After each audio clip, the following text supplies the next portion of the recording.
বিসমিল্লাহির রহমানির রহিম। শুরু হচ্ছে বাংলা অনুবাদ সহ কোরআন তেলাওয়াত। সূরা ইয়াসিন ও সূরা আর রহমান। সূরা ইয়াসিন সূরাটি মক্কায় অবতীর্ণ হয়। মোট আয়াত ৮৩, মোট রুকু ৫।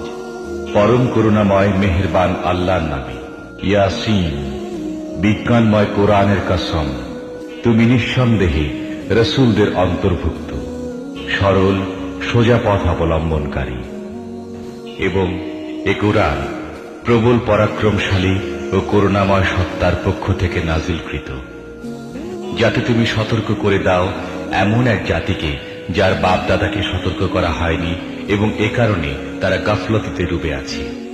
তাদের অধিকাংশই শাস্তি লাভের ফায়সালার হকদার হয়ে গেছে, এজন্যই তারা ঈমান আনে না।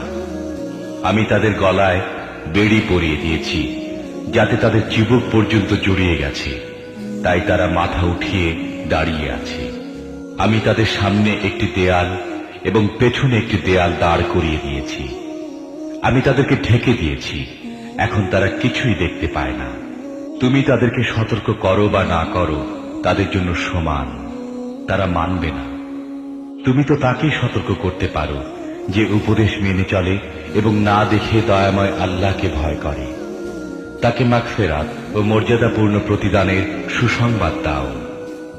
আমি অবশ্যই একদিন মৃতদেরকে জীবিত করব। যা কিছু কাজ তারা করেছে তা সবই আমি লিখে চলছি, এবং যা কিছু চিহ্ন তারা পিছনে রেখে যাচ্ছে তাও আমি স্থায়ী করে রাখছি। প্রত্যেকটি জিনিস আমি একটি খোলা কিতাবে লিখে রাখছি। তাদেরকে দৃষ্টান্ত স্বরূপ সেই জনপদের লোকদের কাহিনী শোনাও, যখন সেখানে রাসূলগণ এসেছিল। আমি তাদের কাছে দুজন রাসূল পাঠিয়েছিলাম এবং তারা দুজনকেই প্রত্যাখ্যান করেছিল।